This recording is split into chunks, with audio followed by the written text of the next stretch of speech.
الحمدللہ رب العالمین الصلاۃ والسلام علی خاتم النبیین اما بعد اعوذ باللہ من الشیطان الرجیم بسم اللہ الرحمن الرحیم۔ تیسرا، یہ قواعد کلیہ ہیں، باقی جزیات کا ان پر انطباق اس میں ابتدا میں شیخ کی ضرورت ہے کہ اس کا درجہ طبیب کا سا ہے اور طالب کا درجہ مریض کا سا ہے۔ طبیب سے اپنا حال کہا جاتا ہے، وہ نسخہ تجویز کرتا ہے، اس کا استعمال کر کے اس کو اطلاع دی جاتی ہے، وہ پھر جو رائے وہ دیتا ہے اس پر عمل ہوتا ہے۔ اسی طرح سارا سلسلہ جاری رہتا ہے تا حصول صحت۔ اسی طرح سلوک میں بھی دو امر ہیں، اطلاع اور اتباع، تا حصول مقصد یعنی رسوخ نسبت۔ یہ دیکھ لیں یہاں پر کیا فرمایا، چیزیں تو یہ تین ہی ہیں، لیکن یہ چیزیں کیا ہیں، یہ قواعد کلیہ ہیں، قواعد کلیہ ہیں۔ اس کے بعد جو اس کے اوپر جو جزیات ہیں کہ اس میں کون سی چیز کیا ہے، کون سی چیز کیا ہے، کتنا ہے اور اس کے بارے میں کیا کرنا چاہیے، یہ ڈیٹیلز ہیں۔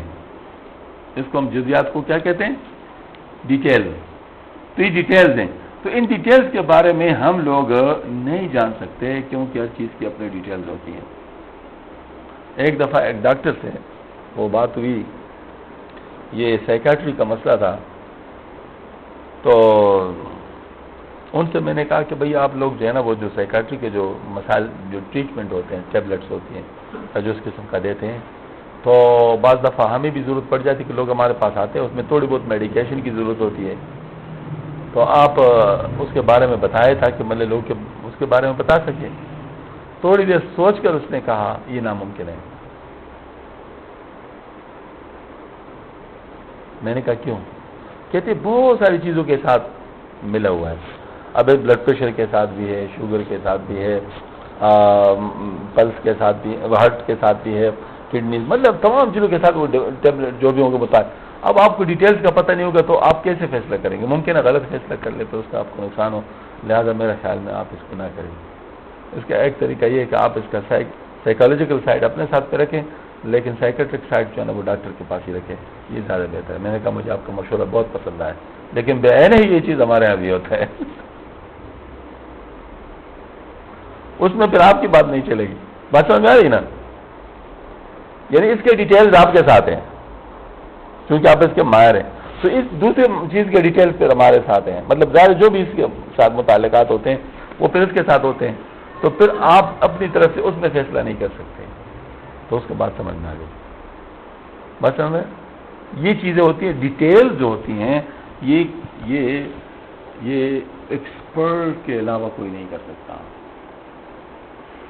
ڈیٹیل مطلب یہ کوئی سمپل قسم کا، یہ تو ہو سکتا ہے جیسے ہیضہ آ گیا ہو، اب ہیضہ آ گیا ہو، ڈاکٹر کم ہو تو ڈاکٹروں کی بورڈ بیٹھ جائے اور کہیں گے بھئی کمپاؤنڈر کو کیا بتایا جائے کہ بنیادی چیزیں ہیں کہ یہ علامات ہیں ہیضہ کی اور یہ اس کی دوائی ہے اور یہ دے دیا کرو، بس اس سے زیادہ کچھ نہیں، موٹی موٹی علامات بتا دو، اگر کوئی کمپلیکیشن ہو تو پھر ڈیٹیلز کے لیے پھر ڈاکٹر کے پاس۔ لیکن ڈاکٹر تھوڑے ہیں اور ہیضہ تو اس میں وبا آ جائے تو پھر تو مریض کی مریض، ہاں اس وقت ان ڈاکٹر کہاں ہوں گے، تو پھر مریضوں کو بھی وہ کمپاؤنڈروں کو بھی وہ یعنی وہ دے دیا جاتا ہے نا، یہ اختیار دیا جاتا ہے، اچھا ٹھیک ہے جی یہ دوائی اس کا پیکج ہے، اس کے اندر یہ علامتیں ہوں گی تو پھر اس کو یہ انجیکشن لگانا ہے اور یہ دوائی دینا اور یہ پرہیز بتانا ہے اور اپنے آپ کو ایسا بچانا ہے، یہی ہوتا ہے نا۔ تو اب یہ جو ہے نا وہ ڈیٹیلز نہیں بتاتے، آپ ان کو ایک پیکج دیتے ہیں، ایک سیٹ آف رولز دیتے ہیں، ایک طریقہ کار دیتے ہیں، ایک بیسک پروسیجر دیتے ہیں، اس کے بارے میں نگرانی بھی اس کی جاتی ہے کہ اس پہ عمل ہوتا ہے نہیں، کہ ایسا تو نہیں ہے کہ یا خود اپنے آپ کو مارے یا دوسروں کو مارے، ظاہر مطلب اس کی باقاعدہ نگرانی بھی کی جاتی ہے۔ اسی طریقے سے کچھ چیزیں ہوتی ہیں جو سمپل عوام کے سمجھ میں آ سکتی ہوں، اور ہر وہ آدمی عوام ہے، یہ بھی یاد رکھیے، جو اس فن کو نہیں جانتا ہو۔ مثلا ڈاکٹروں کے لیے سارے لوگ عوام ہیں جو ڈاکٹر نہیں ہے نا ڈاکٹر صاحب، چاہے وہ بہت بڑا انجینئر کیوں نہ ہو، وہ عوام ہے یا نہیں ہے؟ اسی طریقے سے کسی بھی فن کو لے لو، اس کے لیے باقی لوگ جو ہوتے ہیں وہ عوام ہوتے ہیں، اس فن کے علاوہ جو لوگ ہوتے ہیں وہ سارے عوام ہوتے ہیں۔ اس میں یہ تخصیص نہیں ہوتا ہے کہ وہ فلاں تو یہ اتنا بڑا اسکالر ہے، بھائی اسکالر ہے لیکن اس میدان میں اسکالر ہے نا، اس میدان میں اسکالر ہے، اس میں تو عوام ہے، ٹھیک ہے۔ تو عوام کے لیے جو فارمولے ہوتے ہیں وہ سب کے اوپر لاگو ہوتا ہے۔ تو اب اس فن میں جو ڈاکٹر بھی آئے گا تو وہ عوام ہوں گے، سارے مطلب جب اس اصلاح والی لائن پہ کوئی آئے گا تو جب تک وہ اس کا وہ نہیں بنے گا اس وقت تک وہ عوام کے زمرے میں آئے گا یا نہیں آئے گا؟ اسی طرح کوئی بھی ہو. یہ تو ڈاکٹر کی میں نے مثال اس لیے دی کہ ڈاکٹر کی بات ڈسکس ہو رہی تھی، ورنہ سب لوگ جتنے بھی فن کے ماہرین ہیں وہ دوسرے فن میں عوام ہوتے ہیں. فزسٹ جو ہوتا ہے وہ کیمسٹری میں عوام ہوتا ہے، اور جو ہے نا مطلب کیمسٹ جو ہوتا ہے وہ فزکس کے معاملے میں عوام میں آتا ہے. جب آپس میں ان کا مقابلہ ہوتا ہے تو پھر جو ہے نا وہ کہتے ہیں بھائی تم کیا جانو، یہ کیمسٹری کا فیلڈ ہے، میرا فیلڈ ہے، اس میں جو ہے نا مطلب آپ کی بات ہے. اور وہ ٹھیک کہتا ہوتا ہے، ٹھیک ہے نا، کیونکہ کچھ چیزیں ایسی ہوتی ہے جو ان کے سمجھ میں نہیں، کیوں ڈیٹیلز کے ساتھ تعلق رکھتی ہے، ٹھیک ہے نا. اور یہ بھی معلوم نہیں ہوتا کہ ڈیٹیلز کی ضرورت کب پیش آتی ہے، یہ کوئی پتہ نہیں ہوتا. جیسے اس ڈاکٹر نے مجھے بتایا کہ آپ کو میں بتا دوں گا لیکن اس میں یہ مسائل ہیں، تو جہاں پر بھی مسائل ہوتا ہے پھر آپ اس کو سمپلیفائی کرتے ہیں. لیکن وہ جو سمپلیفائڈ ورژن ہوتا ہے وہ جو ہوتا ہے مطلب وہ ماہرین ہی تیار کرتے ہیں اور اس کی نگرانی بھی کی جاتی ہے، ٹھیک ہے. تو یہاں پر بھی یہ والی بات ہے کہ جو شخص بھی اس راستے پہ آنا چاہتا ہے وہ اس کے ماہر کے پاس جائے گا، وہ اس کے ماہر کے پاس جائے گا. جب ماہر کے پاس جائے گا تو کیا کرے گا؟ دو باتیں اس کے ساتھ لازمی ہوں گی. ایک تو اس کو اپنے حالت کی اطلاع کروائے گا، میری کیا حالت ہے. وہ دوسرا شخص اس کے حال کے مطابق تجویز کرے گا. دو باتیں ہوں گی. اب کیا بات ہے، وہ پھر دیکھے گا کہ وہ اس کے اوپر عمل کرے گا، تجویز پر عمل کرے گا، پھر اس سے کچھ احوال پیدا ہوں گے، پھر اس کو اطلاع کرے گا، اور اسی طریقے سے انٹریکشن ہوگی. اور انٹریکشن کا پروسیجر وہ ماہر بتائے گا. یہ نہیں کہ وہ اس کے گھر کے سامنے بیٹھ جائے کہ 5 منٹ کے بعد میرے یہ حال ہے، 10 منٹ کے بعد میرے یہ حال ہے. جب بھی کسی سے کوئی چیز لیا جاتا ہے تو اس کے شرط پہ لیا جاتا ہے، اپنے شرط پہ نہیں. جب بھی کسی بھی ڈاکٹر سے آپ کوئی چیز لیتے ہو تو کیا ڈاکٹر کے شرط پہ لیتے ہو یا اپنے شرط پہ لیتے ہو؟ وہ ڈاکٹر کہتے ہیں میں اس وقت فارغ ہوں، کہ میرا پرائیویٹ ٹائم ہے، آپ جا سکتے ہیں اس کے پاس؟ پھر نہیں جا سکتے. ظاہر مطلب وہ اس کا پرائیویٹ ٹائم ہے، ٹھیک ہے، ظاہر اس نے پرائیویٹ کام کو بھی تو کرنا ہے نا. تو ایسی صورت میں وہ جو ہے نا وہ آپ کو انٹرٹین نہیں کرتے. وہ کہتے ہیں میرا کلینک کا ٹائم ہے، اس میں آپ آئیں گے، پہلے اپوائنٹمنٹ لیں گے، کیونکہ مجھ سے دوسرے لوگ بھی میرے پاس آتے ہیں. اب وہ کہیں نہیں جی میرا کام بڑا ہے. ہمیں کہتے ہیں یہ فیصلہ کرنے والا تو کون ہے؟ تیرے کام بڑا ہے، باقی لوگوں کا کام آپ کو کیا پتا کہ کس کا کیا کام ہے. تو اس کا مطلب یہ ہے کہ جو بھی جس سے بھی لیا جاتا ہے اس کے شرط پہ لیا جاتا ہے، اپنے شرط پہ نہیں لیا جاتا. جو اپنے شرط پہ لینا چاہتے ہیں وہ محروم رہتا ہے، ہمیشہ کا قانون ہے. جو اپنے شرط پہ لینا چاہتے ہیں وہ محروم رہتے ہیں. امام مالک رحمۃ اللہ علیہ سے ہارون رشید نے کہا میرے شہزادوں کو آپ پڑھائیں. اس نے کہا ٹھیک ہے، آپ تشریف لائے ہمارے ہاں. فرمایا ممکن نہیں، میں تو مدینہ منورہ سے نکلتا نہیں. اچھا تو پھر آپ کے درس میں بھیج دیں، لیکن ان کو آپ علیحدہ پڑھوائیں. فرمایا ممکن نہیں، علم کے لحاظ سے سب برابر ہیں، اگر سب کے ساتھ بیٹھ سکتے تو بیٹھ جائے، نہیں تو میرے پاس وقت نہیں. ہاں ان کے لیے علیحدہ وقت میرے پاس نہیں ہے. صاف انکار کر دیا. بادشاہ کو مجبور ہونا پڑا کہ اپنے شہزادوں کو امام مالک رحمۃ اللہ علیہ کے درس میں بغیر کسی امتیاز کے بھجوایا، کیونکہ اس کو پتہ تھا کہ انہوں نے نہیں ماننا. ٹھیک ہے نا.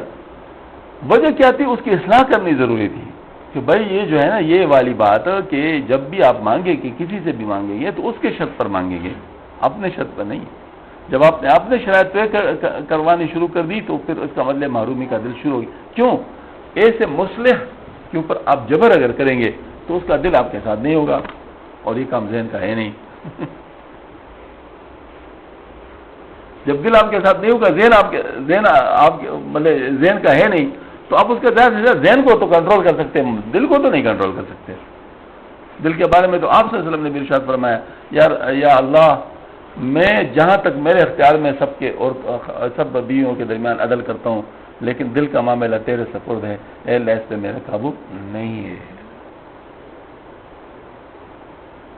دل کس کی طرف مطلب یعنی وہ جھکتا ہے یہ تو تیرے قبضے میں، یہ تو اس میں میں کچھ نہیں کر سکتا، یہ میرے لیے غیر اختیاری ہے. لیکن معاملہ سب کے ساتھ اختیاری طور پہ جو ہوگا وہ سب کے ساتھ برابر ہوگا. کل یہ بتا رہی ہے نہیں بتایا؟ تو یہ معاملہ جو ذہن کا ہے نہیں، تو اب مجھے بتا دیں کہ آپ اس کا دل اب جب تک آپ نے نہ لیا ہو اس وقت تک آپ کو کیسے فائدہ ہوگا؟ دل آپ کا تب آپ لے سکیں گے جب اس کے اصولوں پہ چلیں گے، جب اس کے طریقے پہ چلیں گے، جب وہ جیسے بتائیں گے اس طریقے پہ کریں گے تو پھر جو ہے نا وہ ہوگا۔ تو یہ باتیں بہت ضروری ہیں۔ بعض چیزیں اس میں ایسی ہوتی ہے کہ وظیفہ ایک ہوتا ہے، لیکن دیتے وقت جو دینے والے کی قلبی کیفیت ہے اس کے ساتھ ساتھ ٹرانسفر ہو رہی ہوتی ہے۔ اب بتا دو اس کو پھر کوئی کیا کر سکتا ہے؟ اس کے ساتھ جو اس کی قلبی کیفیت ٹرانسفر ہو رہی ہے، جو اس کو یا انہینس کر رہی ہے یا پھر گرا رہی ہے، تو ایسی صورت میں تو پھر نتیجہ تو مختلف آئے گا نا، نتیجہ مختلف آئے گا۔ تو لہذا جب دل لینے والی بات ہے تو پھر انہی کے اصول پہ کرنا ہوگا، جیسے اصول میں طے کر لے اسی طریقے، اور وہ اصول بے شک آپ کو کتنے ہی کمزور نظر کیوں نہ آئے لیکن ملے گا انہی اصولوں پر۔ کیوں؟ اللہ تعالیٰ کی مدد اس میں شامل ہوتی ہے، اللہ تعالیٰ کی مدد اس میں شامل ہوتی ہے۔ اگر طریقے سے کام کیا جائے تو لاکھوں کا کام بن سکتا ہے، بے طریقے کا کام کیا جائے تو 2 کا بھی نہیں بن سکتا۔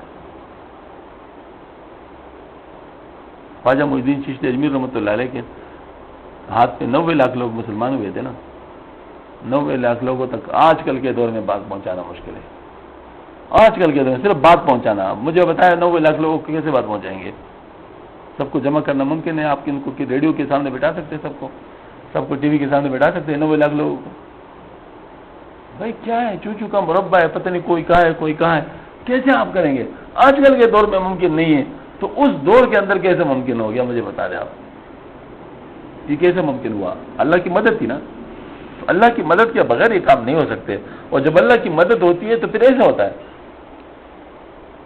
آپ صلی اللہ علیہ وسلم کے دور میں جتنے بھی غزوات ہوئے ہیں دونوں طرف سے صرف 1400 لوگ کام آئے ہیں۔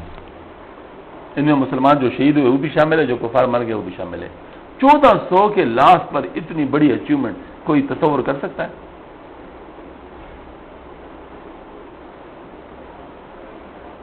اندازہ کریں، انقلاب آ گیا، اور ایسے انقلاب جس نے دنیا کو ہلا دیا، لیکن وہ صرف 1400 آدمی کام ہے، جس میں مسلمان بھی شہید ہوئے اور جو کافر ہے وہ بھی۔ اس اتنی بڑی مطلب اللہ تعالیٰ کی مدد اس میں شامل تھی، تو اس کا مطلب یہ ہوا کہ یہ بنیادی بات ہے کہ جو برکت ہے نا، برکت وہ بہت بڑی چیز ہوتی ہے، لیکن وہ تبھی ہوتی ہے جب ان اصولوں کا اتباع کیا جائے۔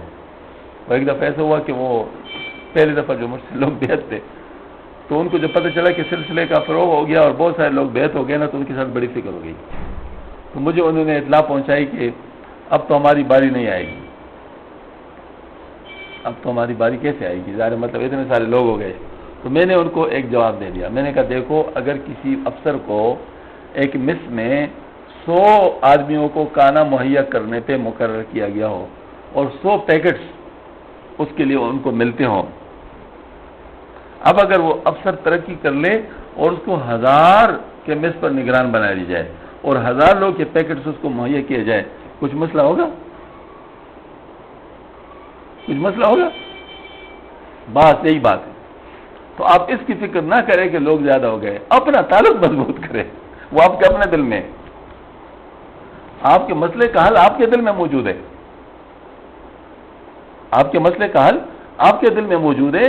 شیخ کا معاملہ تو اللہ کے سامنے، وہ تو سب کے لیے، اس میں مسئلہ نہیں ہے، اس کی الطاف شہیدی تو ہیں مائل سب پر، تجھ سے کیا بیرت اگر تو کسی قابل ہوتا۔ مطلب وہ جو ہے نا اللہ کے دو ظاہر ہے وہ تو سب کے اوپر مائل ہے، وہ کیا بات ہے کہ مطلب تجھے نہیں ملا باقی نہیں، اگر تجھ میں کوئی بات ہوتی تو ضرور تجھے بھی ملتا، نہیں ملا تو کچھ نہ کچھ مسئلہ ہے، وہ اس مسئلے کو تلاش کرو، اور وہ مسئلہ اختیاری ہوگا، یہ بھی یاد رکھیے، وہ مسئلہ اختیاری ہوگا، وہ غیر اختیاری نہیں ہوگا۔ کوئی درمیانی گڑبڑ ہوگی، وہ اختیاری گڑبڑ ہوگی جو کہ مسئلہ بن رہا ہے، اس مسئلے کو تلاش کر لو، بس اس مسئلے پہ قابو پا لو، آپ کو بھی مل جائے گا، سب کو ملتا ہے، دینے والا تو اللہ ہے، انسان تو نہیں ہے۔ تو یہ والی میں بات عرض کرتا ہوں، یہ باتیں اس لیے ضروری ہیں کہ آج کل ان چیزوں کے بارے میں ایسے اشکالات ہوتے ہیں کہ شیطان پھر ان کو بہت دور لے جاتا ہے، مایوس کر دیتا ہے، اور یہ بالخصوص اس لائن کا جو مایوس ہوتا ہے پھر کہیں نہیں چلتا، کیونکہ ایک انسان ہے بھائی، میں ادھر پہنچ گیا، وہاں بھی میرے کام نہیں ہو گیا تو پھر اس کے بعد کہاں ہوگا؟ لہٰذا ایسا مایوس ہو جاتا ہے بیچارہ، ہاں، جس کو چکنا گڑا کہتے ہیں نا، چکنا گڑا بن جاتے، پھر اس کے اوپر کوئی چیز اثر نہیں کرتی. وہ کہتے ہیں بس ٹھیک ہے جی، رولتے رہو، تم وہی اس طرح، ہماری قسمت ایسی ہے. اب جب اس کے ذہن میں یہ بات آ جائے پھر اس کو اس کی اصلاح کی امید کیا کی جائے؟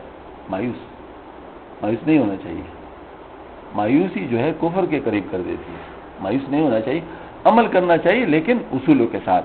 تو یہ اصول آپ کے سامنے آ گئے ہیں. تو یہ دو باتیں تو یہاں پہ ہو گئی، اطلاع اور اتباع.